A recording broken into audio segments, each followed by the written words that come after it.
Olá, meu nome é Guilherme José Mota Faria, também conhecido como Guilherme Guaral, e escrevi junto com o professor Danilo Alves Bezerra o verbete sobre carnavais na Era Vargas para essa obra incrível aqui que é o nosso dicionário do governo Vargas. Bem, a primeira questão que discutimos, eu e o Danilo, e transformamos isso em texto, é a própria ideia do recorte temporal do que a gente pode pensar como era Vargas. Tradicionalmente, os livros e os livros didáticos trabalham muito com essa ideia de que começa em outubro de 30, né, com a chamada Revolução, ou golpe, enfim, né, isso também já foi discutido pelo Tiago lá no primeiro artigo e também no vídeo que ele já postou, né? Então, a partir da Revolução de 30 até a deposição de Getúlio no final de 45, né, esse seria tradicionalmente conhecido como a chamada Era Vargas. Mas levamos a ideia de que, como Vargas consegue voltar por eleição direta na eleição de 1950 e fica até 54, ficaria até 55, mas 54 é quando ele se suicida, né? O drama, né, para a nação brasileira a partir dessa atitude política de Getúlio, inclusive com a sua própria morte, né? E a gente percebe que esse ato preenchido pelo governo Dutra, de 46 a 50, é um momento onde Vargas é a presença, uma ausência presente, digamos assim, e que ele fazia, né, e exercia sobre a política brasileira uma força de atração enorme, mesmo não estando no poder, na cadeira de presidente. E como ele volta de 51, né, e fica até 54, a gente pretendeu pensar a Era Vargas com esse momento mais expandido. Uma das manifestações mais importantes da cultura brasileira é a festa do Carnaval.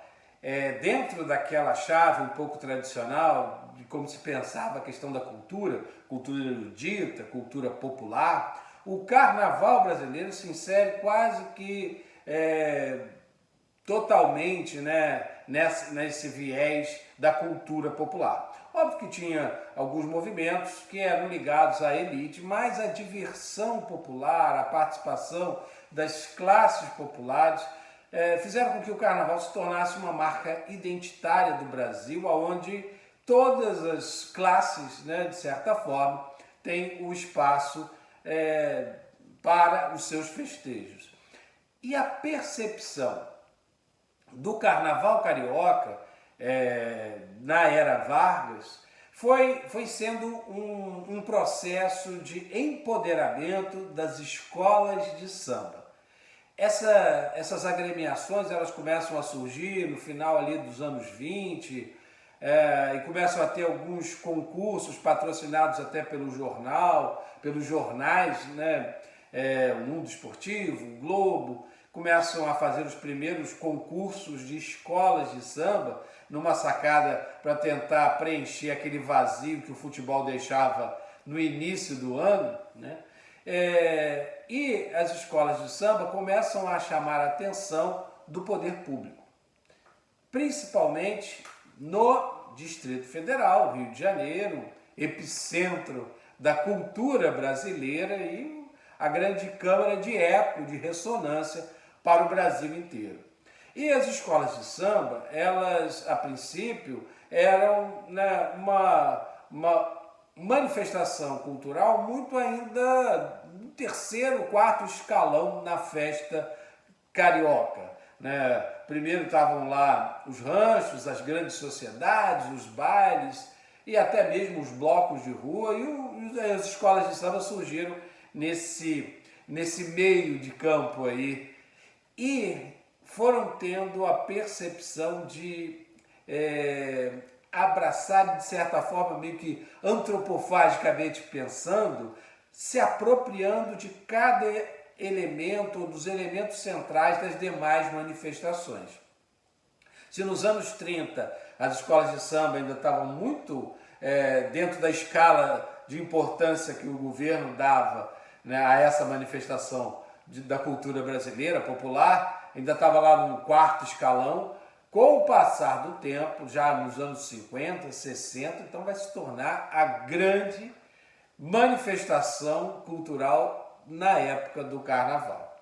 Mas a percepção, né, e a gente pode elencar o prefeito Pedro Ernesto, né, que nos anos 30 ali foi um grande político que se aproximou das classes populares, conseguia trazer essas classes para próximo dele, como um projeto político também, de apoio. Teve essa percepção, né, de começar a dialogar para que as escolas tivessem subvenções, né, serem bancadas, né, pelo Estado para realizar seus desfiles. E, paulatinamente, o governo federal, e o Rio de Janeiro tinha essa propriedade, né, porque era a sede do governo federal, então era a capital da República, então aqui, de certa forma, o municipal, o estadual e o federal, de certa forma, convergiam bastante no mesmo espaço público. Getúlio Vargas vai perceber esse potencial incrível das escolas de samba, né, e vai apoiar esse movimento, junto, né, ao seu departamento de cultura, o departamento ligado à questão da educação, fomentando essas agremiações a se organizarem e proporcionarem o desfile no domingo de carnaval, que não era o dia, né, nobre da festa, era a terça-feira, chamada Terça-feira Gorda, né? E as escolas começaram a tomar esse papel de importância dentro da cultura brasileira no carnaval. Nesse quadro, a gente pode perceber que uma das agremiações que, de certa forma, lideraram esse processo e foram dando a cara do que era escola de samba, foi uma agremiação de Madureira, Oswaldo Cruz, Madureira, naquela confluência geográfica ali, Bento Ribeiro, aquela região onde surgiu a Portela.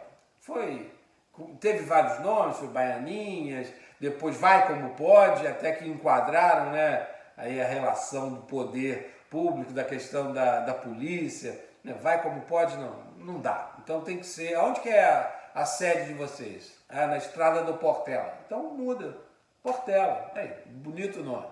E sob a liderança de Paulo da Portela, né, Antônio Caetano, Fino e os demais integrantes desse início da Portela, começaram a ter, num processo de circularidade cultural, perceber os assuntos, os lemas, os motes políticos desse governo Vargas e depois até do próprio Estado Novo, né, em momentos de Segunda Guerra Mundial. Então a Portela, de certa forma, ela era meio que uma espécie de porta-voz, né, do governo na questão dos valores, na questão dos símbolos, na questão do ideal de meio ambiente, geografia, história, cultura.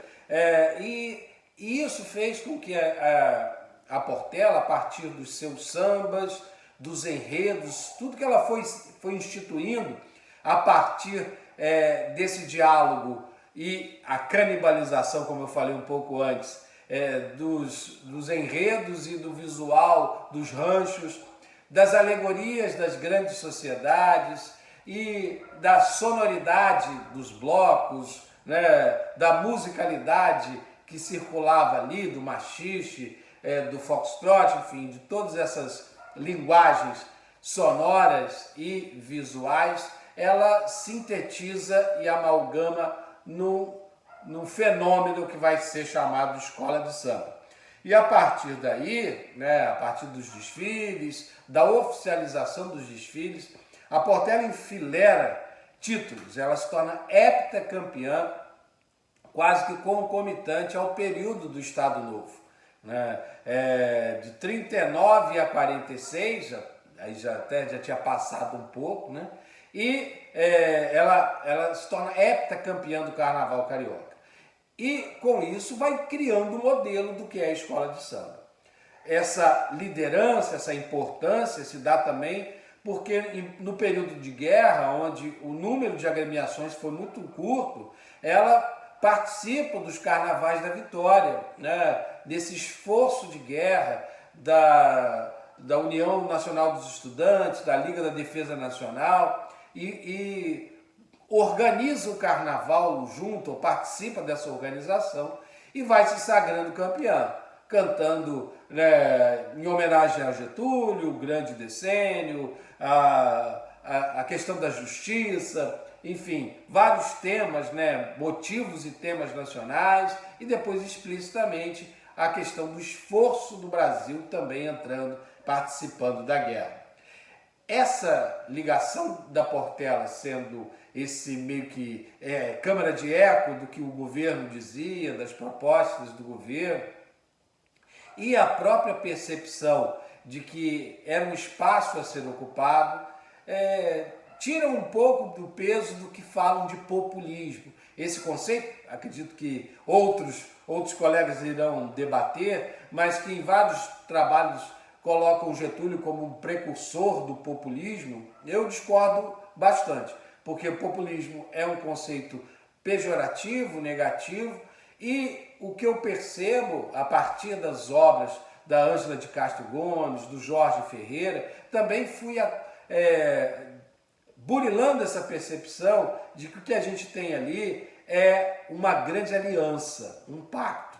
As classes trabalhadoras, as classes populares, com pouco espaço de vocalização dos seus desejos, dos seus anseios e das suas garantias de direitos, ela apoia o governo, ela apoia o lema da ideia do trabalho e, em contrapartida, tem a segurança de ter um espaço para a sua manifestação cultural popular. Óbvio, com todas as dificuldades da época, com a repressão policial, a violência, o preconceito das elites, que está presente na imprensa, mas essa possibilidade de ser quem se é na manifestação popular do Carnaval garantiu essa aliança entre as classes populares com o governo, a partir e através das escolas de samba. O Carnaval continuou com a sua história forte e as escolas de samba atravessaram aí já quase um século tendo essa primazia, esse protagonismo na história. Mas foi ali na Era Vargas que ela começou a criar esse protagonismo. Essa história acho que vale a pena ser pensada, escrita e divulgada. Valeu, um abraço. Fiquem ligados nos próximos vídeos, nos próximos verbetes. Curta, compartilhe, coloque aí seus comentários para que a gente possa saborear juntos o dicionário do governo Vargas.